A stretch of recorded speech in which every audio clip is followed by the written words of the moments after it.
Hello coders, welcome back to our Tech Crate, the one-stop solution for our creative developers.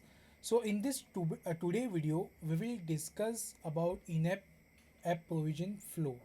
Okay, so what is the flow of in-app provisions from where in your application you will call the Apple Pay provisioning services.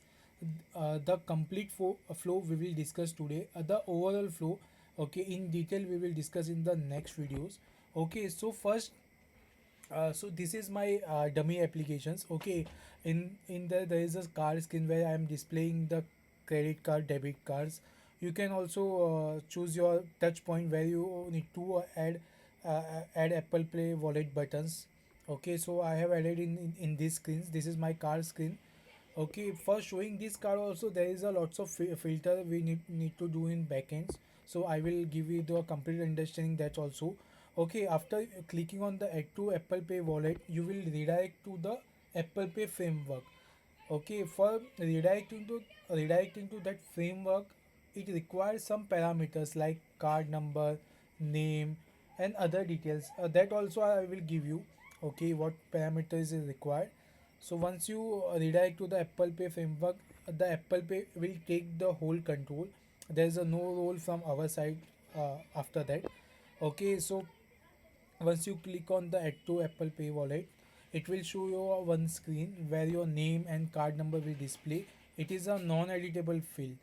Okay, so once you click on done button, it verify your card details and show you the success message. Okay, so it will give you a one success response callback.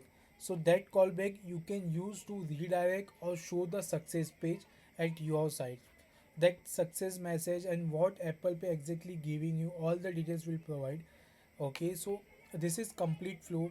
You can click on add to Apple Pay wallet, then it will be redirect to the Apple Pay framework. Apple Pay framework will give you the success or failure response. On the basis of, you will redirect again inside your application. So in-app provision profile is basically a applications flow, your main application flow. It is a not part of the Apple Pay wallet. What exactly purpose of in-app provisioning? The main purpose of in-app provision is the user don't want to go to the in-app don't want to go to the Apple Pay wallet. It can directly do their card, credit card, debit card provisions through your applications. Okay, so user don't want to go to Apple Pay wallet. It directly do the provision from your applications. What exactly it will do? So once you click on add to Apple Pay wallet, will initiate the request. You will redirect to Apple Pay wallet.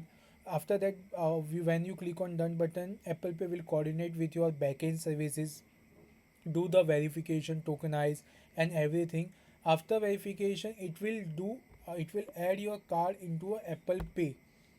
Okay, once your card in added in the Apple Pay, you can do any payments, any transaction from the Apple Pay wallet.